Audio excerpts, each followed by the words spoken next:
is Shaila, which means time to knock Shaila. off. Okay. Shaila time. Okay. It's Okay. one of the, it's either Zulu or Sutu. I think it's Zulu. It's one of the African words. It's the Shaila time, means time to knock off, Shaila. time to go home. Yeah. Okay. Okay. This is a new word. I will be using this from now on. Thank you so much.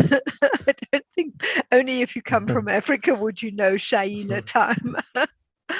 uh, all right, Yeah. Shaila time for you. Okay. So You yeah, can now like enjoy, go yep. and enjoy Shaila your time. downtime, Shaila Thank time. you. Bye. All Okay. right. Bye bye, Sue. Right, we are about to start our African Animals second series, the lesser known African animals. And these, many of them, people don't even know exist. In fact, some of the people who live in South Africa, if you said you knew about them, would not know. So if you're interested in animals, get your cup of tea and enjoy, or coffee. We'll start in 5 minutes.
Hi, Shirley. Nice to have Hi, you back. where did I see you before? I wonder. A busy day today. I've Yeah, had, it was. I've had, I've had 3 classes today so far. So yeah, Oh, I've been a busy girl today. All right, yeah. lovely to have you in class with me. It looks like we're going to have, I think, quite a full class, but you never know. At this time of the day, people are sometimes tired and they don't come in. So if it's just you and I, that's also fine. This will be my 6th class today. Wow. That has kept you busy today. That's how bored I am. But it's stopping your boredom, learning Oh things, yeah. and it's And I'm learning so fantastic. much. That Can't believe is awesome. my head's That's getting full. oh well, that's awesome. But 6 classes, that's quite a record. Six Yeah. classes for the day. I Wow. just wish Hi, I Tega. Lovely to have you in class too. Yeah, and so yes, this is my 3rd class for today of teaching. So yeah, we're all busy and active. So they're all very different. Nice to have you back, Tega. Lovely to have you in class. And great to have you with us. We don't have a TA with us today to guide. So if you want to say something, please just open your mic and talk because I'm unlikely to see. I do ask after each animal. So if there's any questions, but if I do miss out on something, please just jog my memory and get me moving. Hi, Josie. Hi, Wanda. Hi, Rose. Lovely to have everybody coming into class. This is our 2nd series on animals of Africa. And this particular one is about animals that are lesser known in Africa. We have our big 5 and all the ones that everybody knows. Some of these you know, but some of these you will be surprised. In fact, some of the people I know, when I said that I was doing this animal, they said, but we don't have that in South Africa. I said, oh, yes, you do. They just hadn't seen them. Nice to have you, Josie. Lovely to have you, Rose. Excellent to have so many people coming into class. Lovely to have you back, Wanda. Nice to see Hi. you again. Excellent. It's always nice when I see faces that I know and I think, well, it can't be that bad. They've come back. And so we are able to start working. What I think I'll do is I will start sharing my screen and we can begin. Find the right screen to share. Oops, make it large so that you can see it. And I am going to try doing it as a PowerPoint, but yesterday it decided every time I hit the button, it went back to the small screen. So if we do, we do. My computer just was doing its own thing yesterday. Right, today I think we're all doing some. computers are doing that, Sue. Oh, Mine's doing it, and then that last class, another lady's hers was doing it, yes. Peggy's was Yeah. doing it as well. So Gotta phone my I guy. know. The one thing that irritates me is when I'm doing my prep and I'm typing and it keeps popping out from where I'm typing. That Mhm. is enough to drive me insane. Yeah. Then I I think I go have a virus. make something to eat and come back and hope that it's gone away. All right. These animals that you're looking at on our first page are one of the cutest animals that we have called a meerkat. And meerkats are always seen sitting up like this. And I've got 2 dogs that I don't know whether my son trained them because he's also South African, but they sit meerkat for hours. They plonk themselves up and there they sit. And I want to call them meerkats because that's exactly how they sit. Whenever they're wanting something, they'll put themselves upright and away they go. So these are meerkats. They are very busy, very sociable animals, and we'll learn a little more about them later. So let's have a look. We are going to learn from each other. So anybody who's got ideas or experiences, please feel free to interject with things that you know or would like to know. If you want a request a recording, help at getsetup.io will take you straight into that. If you're joining by live streaming, to participate, just register. It's free and you can participate. And Get Set Up is not paid to promote anything. So let's see. A little about me. I live in Perth, Australia, but I come from South Africa. I lived there for 63 years before moving here.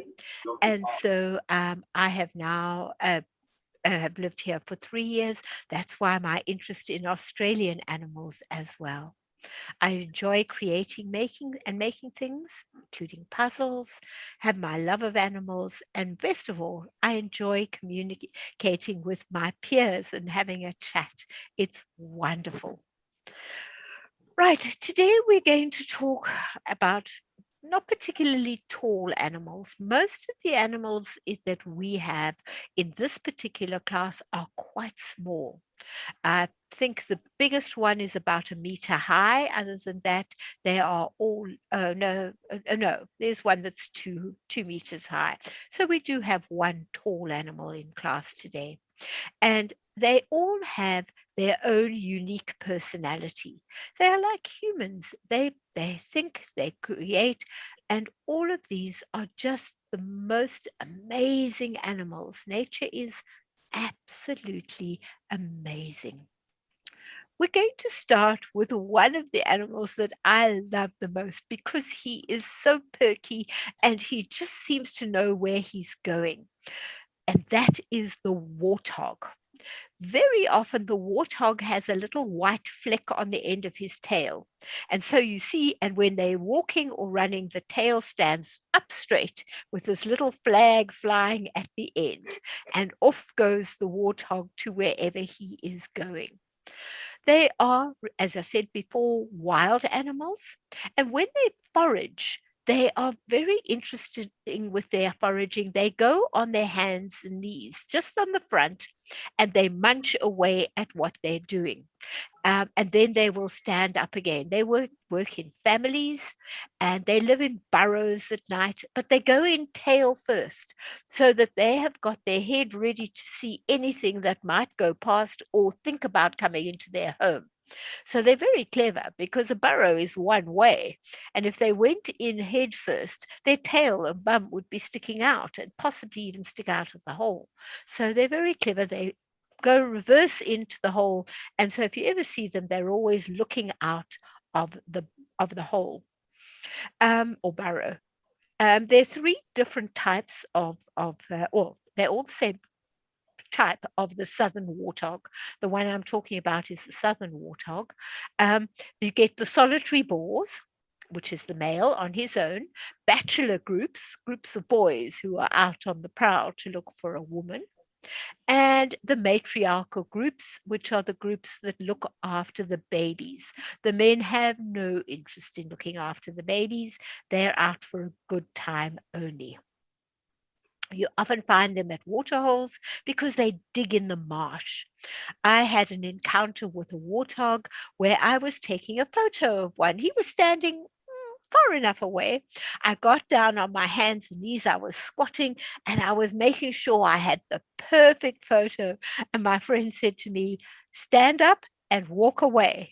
I said, no, but I've nearly got there. She said, stand up and walk away. And I lowered my camera and the warthog was about that far from my nose. So I very gently raised myself and took myself out. He was as inquisitive about the picture as I was with him, but I did not a good idea to get that close to the tusks of a warthog because they are kind of sharp. But that was very funny because I thought, oh, I'm going to have the picture of a lifetime. Well, I could have been the picture of the lifetime had he got any closer. But yes, they are amazing little animals, and I think they are great. They stand about 70 centimeters high, and so 70 centimeters is about 25 inches high. So they're not that tall. They weigh about 154 pounds, so they're quite heavy. You don't want them sitting on top of you in a hurry. And when they're on the move, they can go at about 15 kilometers an hour. They can really trot along at a fair pace if they want to. But most of the time, they just amble along. Any questions about the warthog? So do anybody get one as a young baby and train them? No, the only ones that are kept in sort of a pet form would be when they are in rehabilitation centers, or if they Yeah. are, now maybe I'm lying, if they are in some of the smaller reserves, Mhm. sometimes one will become a pet of the family. But Yeah. they are free to go into the reserve anytime they want. But because they've brought it up, maybe it was hurt or its mother was killed, and then it does become part of the family. But that's only on a reserve. It would not be, or a small park, it would not be in cities. You would not have Okay. them. But yes, people could Hmm. certainly do have an array. I've seen lion cubs sitting on the couch. I've seen all sorts of things. So it's not unusual, but that is in a very controlled environment. Now, this little animal is called an aardvark. And he, I suppose, at a stretch, you could call him an anteater because that's what his main food is. But in Africa, he's known as an aardvark, a pig that likes to live in the earth. Aard is the earth, and vark is a pig. It's an Afrikaans word. They feed on termites mostly, and they follow the path amongst the termite nests, and they take it Okay. apart with their powerful Here. claws. They can dig at it. They can dig at the termite mound, and then they stick their long tongue in. They've got a they've got a 30 centimeter long tongue, so it's as long as my ruler. So that is a fair length tongue that they can bring out and send it into the termite mound and follow the pathways with their tongue and pick up all the termites on their way. Their tongue is sticky, so then they bring it out with them and they are able to then consume a fair number of termites at a time inside there. They don't have a particular mating season. They have a gestation of 7 months and they have just one baby that they have. Um, and the young aardvark is born pink and hairless, really ugly looking little thing. But once it is able to accompany its mom, then they go out after about 2 weeks. Uh, they are nocturnal. They mainly eat at night when the termites have gone to bed, and they curl up in a very tight ball during the day. They just look like a furry ball, but they have great hearing but not good eyesight. So they rely on the sense of smell for their tongues to pick up the scent of a termite. We don't smell termites, they do. When they are frightened, they grunt or they bleat. They are about 2.2 meters from one end to the other, including the tail, and they weigh about 65 kilometers. They live for about 15 years, the same as a warthog. They both live for about 15 years, so they have a fair lifespan for an animal. Any questions? No, new animal that you don't know. These are amazing animals. These are the African wild dog. They are really beautiful to look at. Their markings are amazing. And they are very gentle creatures. They look like a pack of dogs sitting happily. But as we had in Australia, we had the dingo. They are wild. They are not natural pets. They are the wild dog. The wild dog prey mainly on small to medium sized animals. And oh, that's moved. Sorry, you won't be able to see the edge of it. And the dominant male and female are the only ones who breed. Everybody else has to just be the nursemaids. So they are other members, they look after they forego the right to breed until the dominant male or female dies. Then somebody else takes over, unless they decide to leave the pack and start their own pack, which is quite a scary thing to do, because when they uh, want to eat, they work as a pack to kill an animal. So they work as a pack and are able to kill different animals. They have a litter of 12 or more puppies, and they are known to actually die for their puppies, because their puppies are so important to them. They're a very social animal. They love to live in a group. And so when it's time to feed, they work as a team. They can take down an eland, which is a very large buck. You will see it later. It's a very tall buck. It's about a 2-meter buck. They will take down an eland, and then the whole pack will feed off that eland. So everybody gets to eat. They do take down small animals as well, but if they're hungry, they can take down something really big. They're about 80 centimeters or 35 inches in size, and they weigh about 49 pounds, and they live for 10 years in the wild if they're not taken out by other animals. Unfortunately, they do get taken out, but the little pups are very cute to look at. Any questions? Right, let's continue. Now, the blue and the black wildebeest. The wildebeest is a very interesting creature. He's quite tall. He is just about 1.3 meters high, and he weighs over about 130 kilos. Their little babies, when born, can actually fit underneath mum.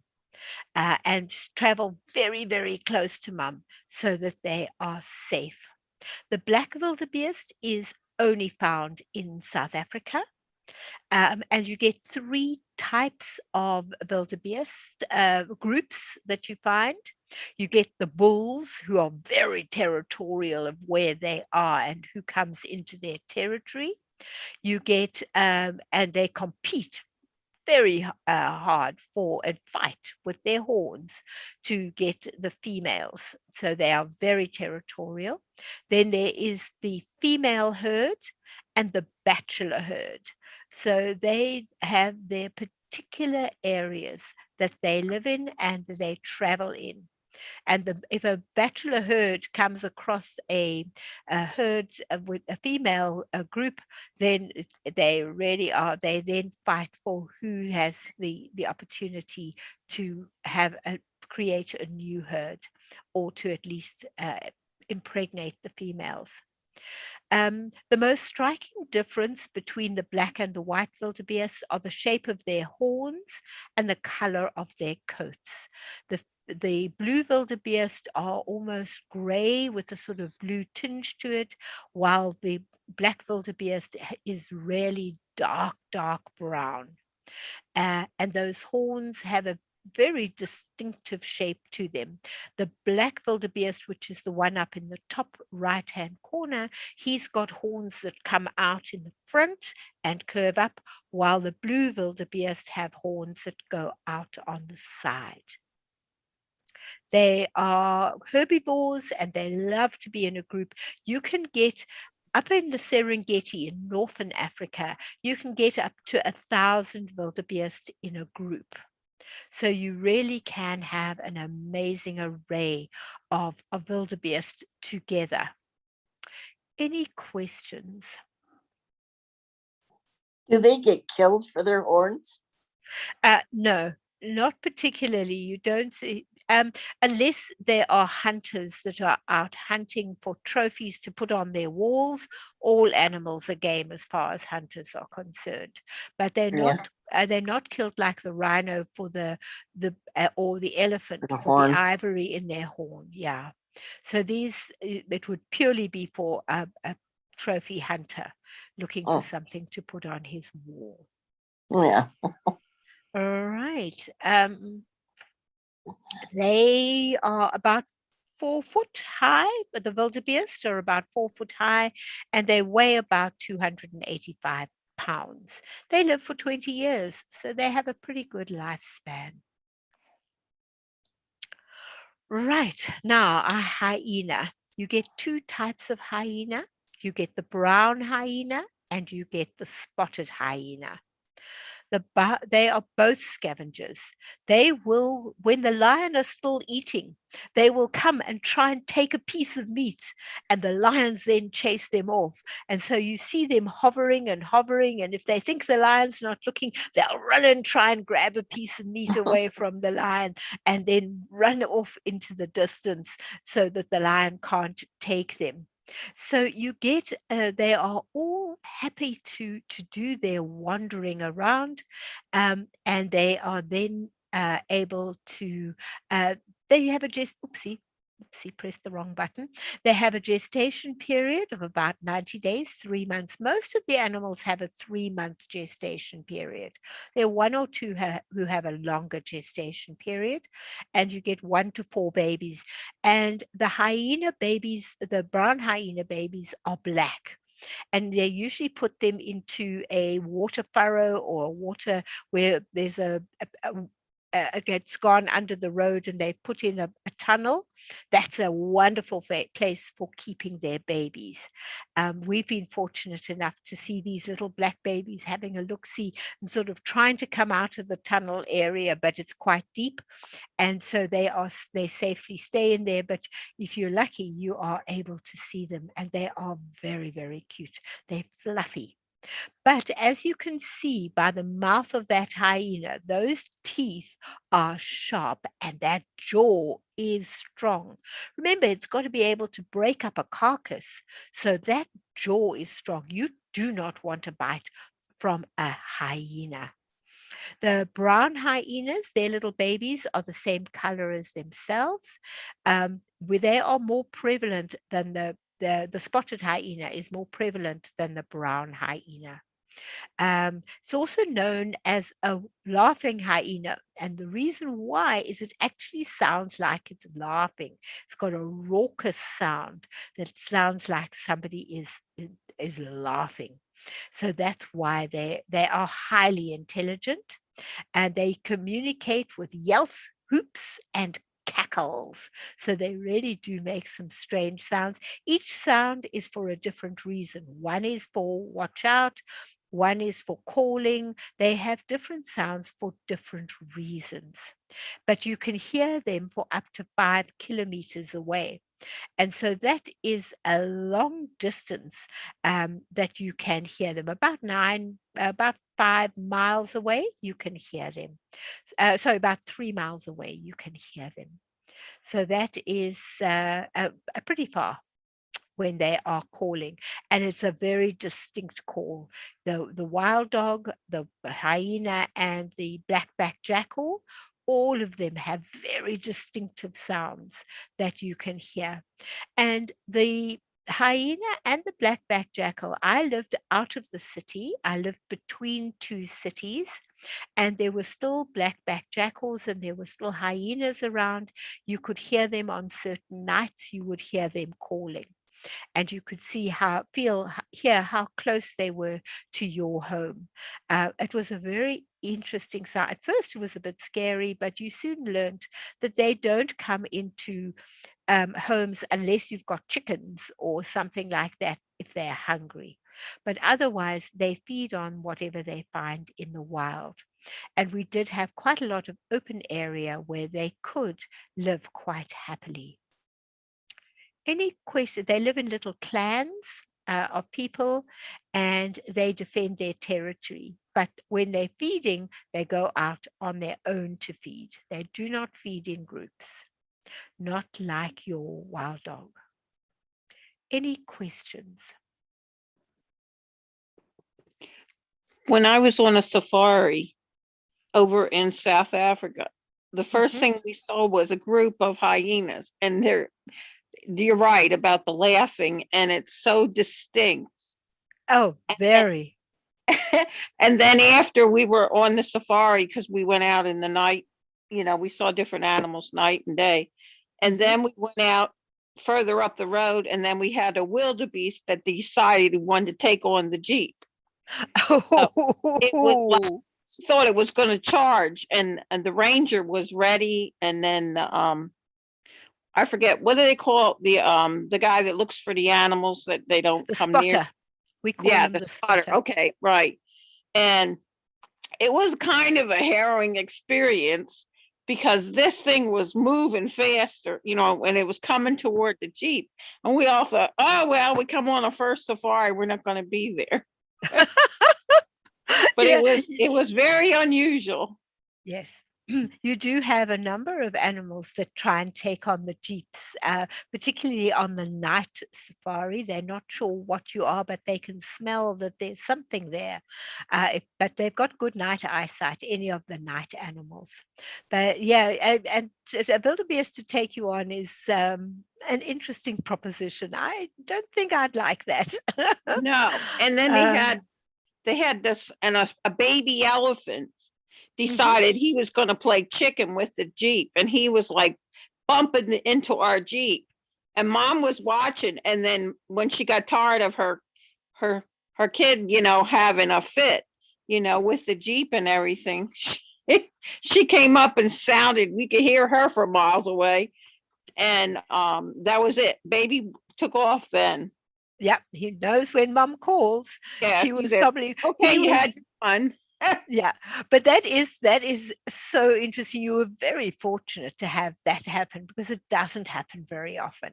So you were really lucky to have that experience with the baby elephant, and also I've had an elephant charge me, and that was scary enough, a big one. Because my friend hit the hooter, and this thing decided he did not like that, and he was going to chase.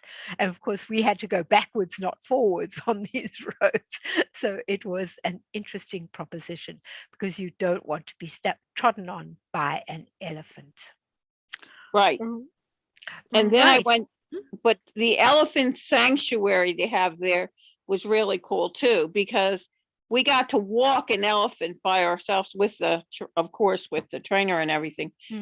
That was unusual. It was like you had I said it's a big dog was following us, and it had just laid the trunk in your hand, and you just walked with it down the road. It's beautiful. It's really beautiful. I worked with elephants as well, and it is so special. It really is an amazing experience. It's an experience everybody should try to get to see. Absolutely. If you can put it on your bucket list, it's worth it.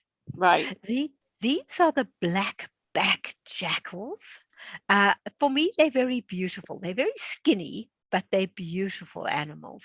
And they have an awesome call. You can't miss it. And it really, when it sounds, that's the jackal.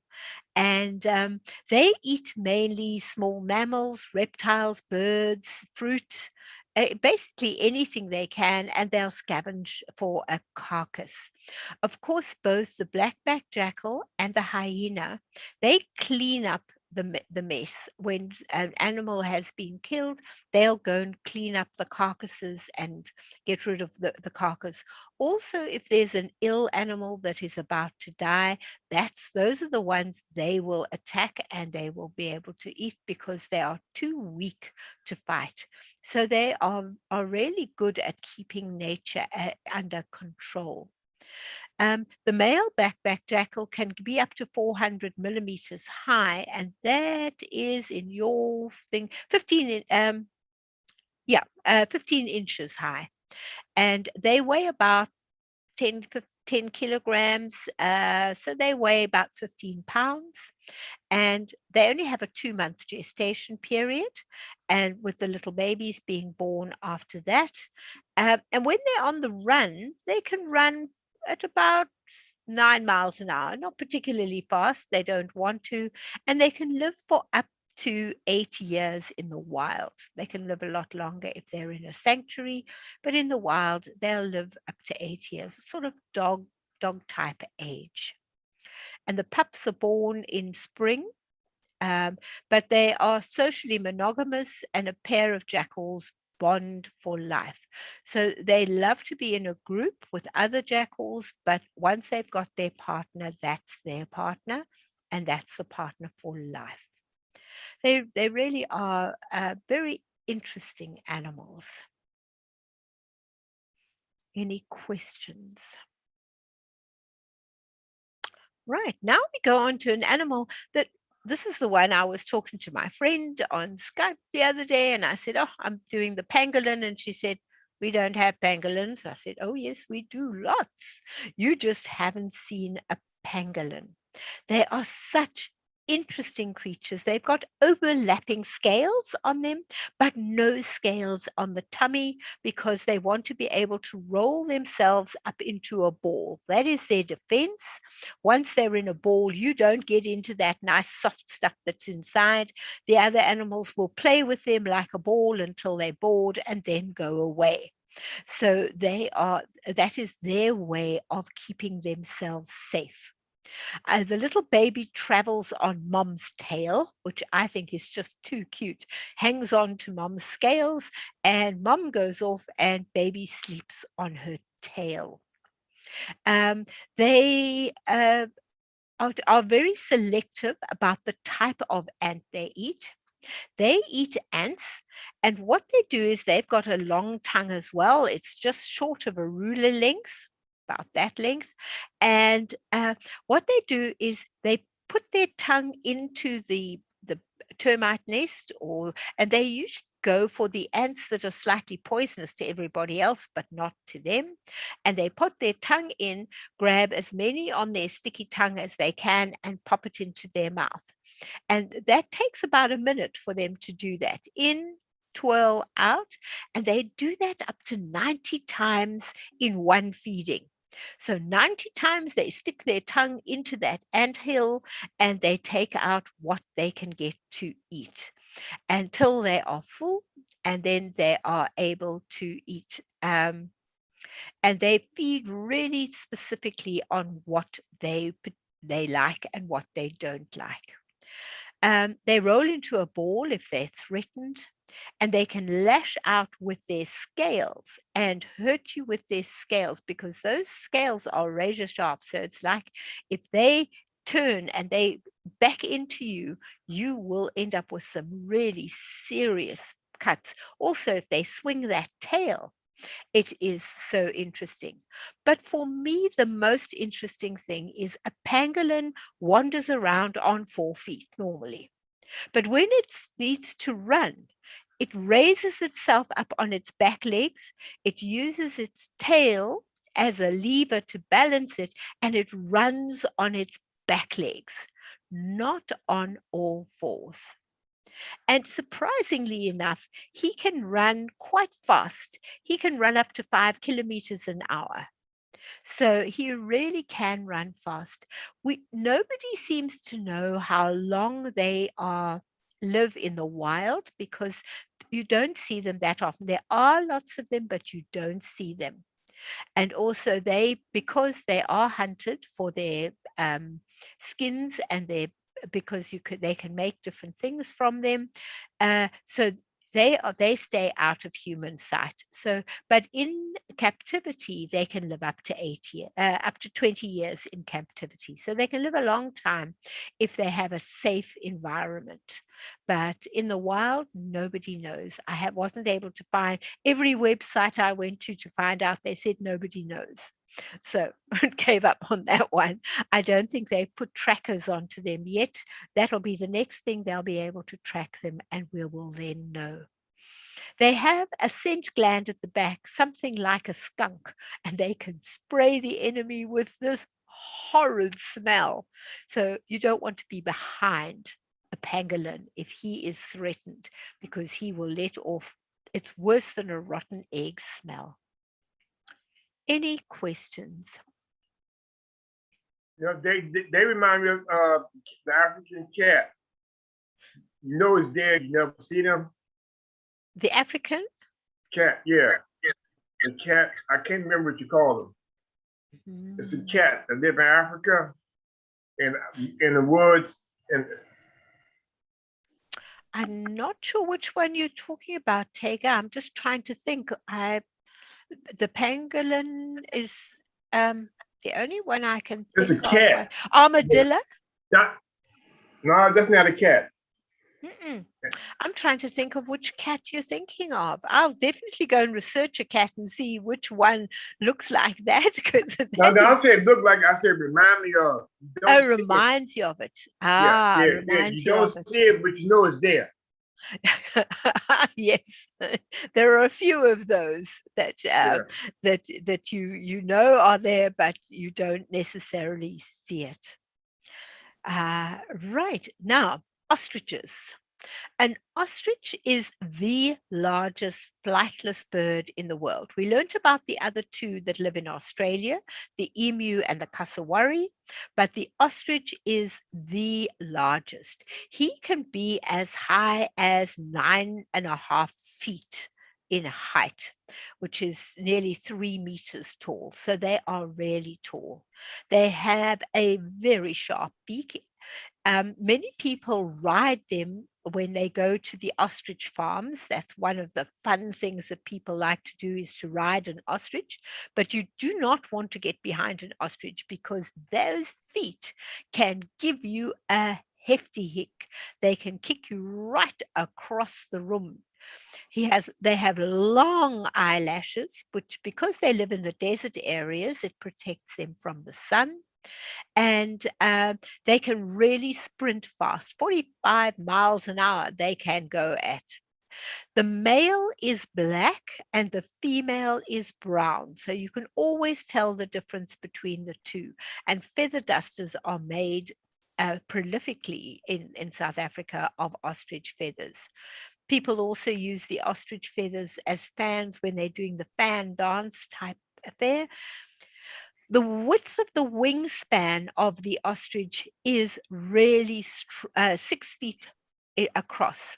It doesn't fly with those, but boy, when it's waving those at you, it frightens off the enemy, because those big wings make it look 10 times bigger than it is, and it comes flying at you at a fair rate of knots.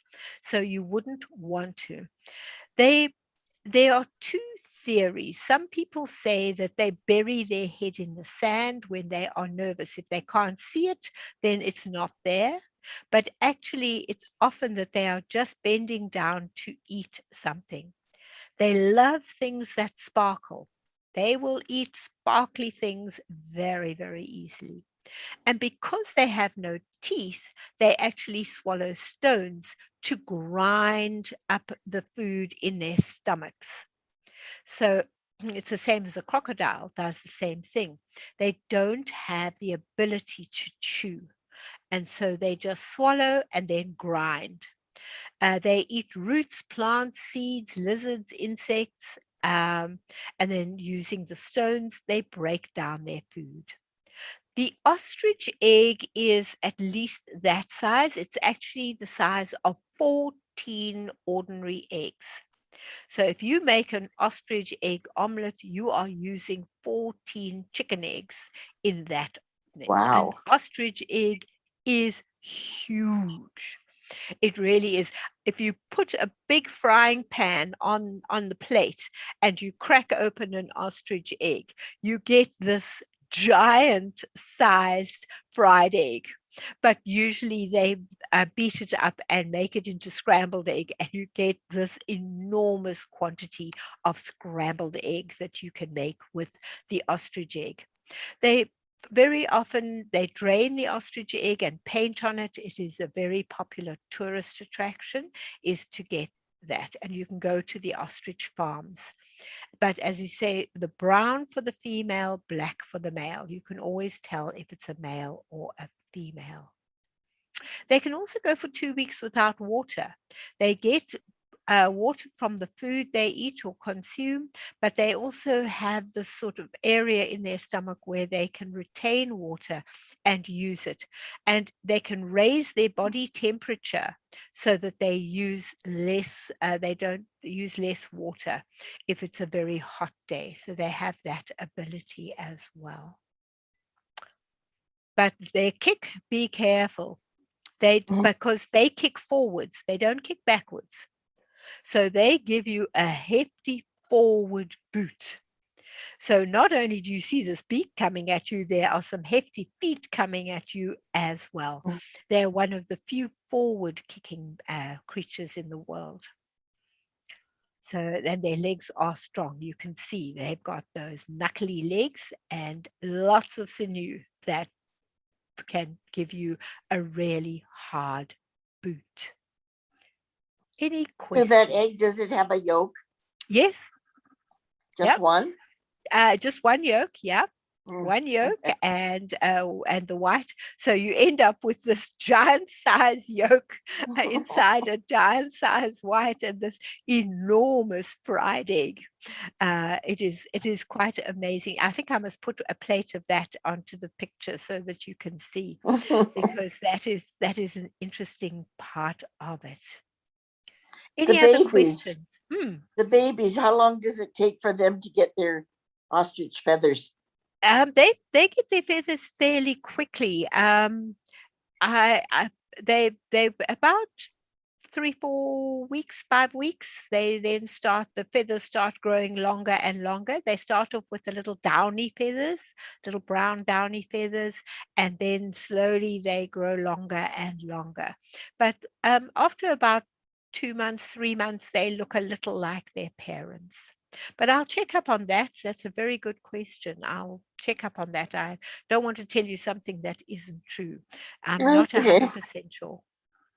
Nice one. Nice question. Thank you, Shirley. I always like your questions because it makes me think.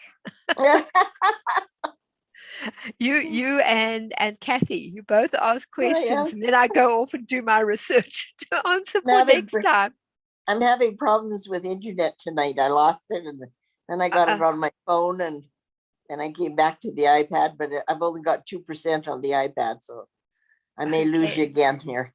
Well, I hope not. It'll be nice to keep. Right. These are the meerkat. They are the most cute little creatures out. They live in an extended family of 20 to 50 meerkats in a group. And they live in underground tunnels, and they come scooting up and down. They're called a gang or a mob, and they're led by one alpha male and female that are a pair, and they lead the family. The one most important thing is you always have a scout. And the scout stands, he's not allowed to play or forage or anything, and he watches for eagles in the sky, and he watches for snakes on the ground or anything in between. And then if he sees anything, he will make a sound, and the meerkats are gone. There isn't a meerkat to be seen.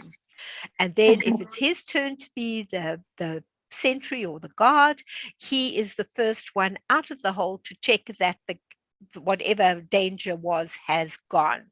So they take it in turns to be the sentry, and that is the most important job of their life, is to protect their family. They eat plants and little animals, so they're omnivorous. They basically eat anything. But one of the most awesome things that they do is they don't sleep by themselves. They pile up like a pile of pancakes all on top of each other. They make this hump of meerkats. So you get these piles of meerkats in there, because there are pictures where people have got cameras inside the meerkat tunnels, and then you see them all piled. But even when they're sunning themselves, they pile up on top of each other. So you are quite aware that you get a pile of meerkat. And then they make lots of sounds. They are able to, they murmur, they growl, they spit, they cluck, and then they have a bark. And if you hear the bark, they know that that is when there's a problem, there's a predator, there's something that's of danger. And then you see them all scatter in every direction. There's normally about 8 or 9 entrances to the holes, because remember, there's a large group of them. You can't have everybody trying to get down the hole at the same time, because then there's a stampede. So they make sure they've got a variety of holes to get in through, because they're very playful, and they're always, the little ones in particular, they are forever doing what they feel like doing, and they're finding things, looking for things, chasing ants, chasing butterflies, just having an absolute ball. But if the sound is made, they know, get inside fast, and they do. So they are really beautiful. They will also, the family is vital to them. So they will fight to protect their babies. They'll fight to the death in order to protect the young. And there's the main alpha male and female, they breed, and then there are 1 or 2 other pairs are allowed to breed. So they're not quite as bad as which was the one that had the breeding pairs, gone blank for a moment, where only a male and female can breed, and everybody else gives up the right to breed. Right, let's continue. Now, this is my final page. I decided I couldn't leave my talk without talking about some of the most beautiful buck or antelope that we have in South Africa. But to name them one by one, this class would take forever. So here is just a variety of them. We'll go around. The first ones that you can see, we're going from left to right. The first ones you see are impala. Those you see everywhere. If you see one impala, you've seen thousands of impala. They are really very prevalent. They're a good source of food for a lot of the cats and animals that eat or the hyena or the blackback jackal. Any of those will take out an impala. So impalas you see a lot of. The next rather hairy one next to them is the inyala. It's a very beautiful animal called the inyala, and he's got 2 white spots on the eye. So when he looks at you, he looks like he's got 4 eyes. He's got his eyes and then these 2 spots close to the, and that is the quickest way to see him. He's also got one of the longest furs. Then going further across, we've got the gemsbok. He has very beautiful horns and a very interesting black and white face. Coming to the second row, we've got the bontebok, and he's got a distinctive back, white bum area, which looks like it's a target with black around it, and the white face, also very interesting horns. In the center, you've got the springbuck, which is the national emblem for South Africa. They have the brown top, white belly. You can tell a springbuck anywhere, and they run, they spring everywhere they go when they are running. Then we have the sable, very, very beautiful, very elegant animal with long horns. He's black and white. We have the waterbuck. Now, best way to see a waterbuck is to see that white around. Looks like he sat on a toilet seat that had just been painted white. And when he stood up, here is this white paint mark on his bum. So he's very easy to distinguish. Now, we spoke about the fact that the little wild dog could take down an Inyala. And Inyala is the next one. You can see he is a big animal. So he is a really big animal. Next to him is the kudu. And they're very gentle. I had a kudu take something off my plate and disappear while we were eating one day when we were in the parks where we could have animals around us. They are, you have a very distinctive white, looks like white paint has been drizzled on the back of them and it's run down their sides. You can tell a kudu from that. Also, the shape of the kudu horns is very curly and easy to distinguish. And lastly, we have the little bushbuck, very cute, very tiny, very timid and shy. But maybe in a third episode, I will go into more detail about the different antelope. But we do have so many different antelope. So I had to just choose these 10 antelope as my choice of, or 9 antelope, 10 antelope as my choice of antelope. I hope that you've all enjoyed our trip around South Africa, looking at some of the lesser known animals. Please feel free to give me feedback so I can make it even more interesting for you. And if you want a copy, go to help@getsetup.io or watch some more of the series, both the Australians, part 1 and 2, and the African animals, the other one of these. I hope you've all been able to learn something tonight and been able to enjoy a time of resting and listening. I hope, did Very anybody learn interesting. anything today? It was very, very interesting. I'm very glad I was able to get into it, the class tonight. So I look Oh, to your next class.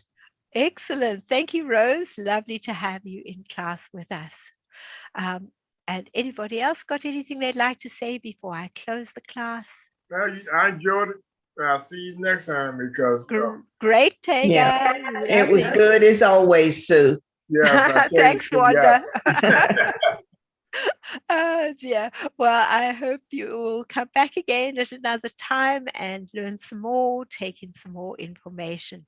But it was wonderful to have all of you in class. Have a great evening. I'm now reaching 1 o'clock in the afternoon at the end of my third lesson. I'm going to have some lunch. When is your You next have a good class? day. My next class is on Monday. I don't know what they're putting up. They will put them up either Friday for you or Saturday for you. Next week's classes will be up. I'm not sure which ones, because I've got 20 classes. I have no idea which ones are being put up when. All So righty. if you go and have a look on Saturday or Sunday, they should be up by then. There's also a new facility for you. You can type into a bar my name, and all the classes for the next week will appear there for you, and you can book straight away. It's a the new search facility they've just introduced that, so you'll be Okay. able to find out what we're doing. All righty. Okay. Thank you. All right, thank you. Have a great evening. Bye for now. Bye.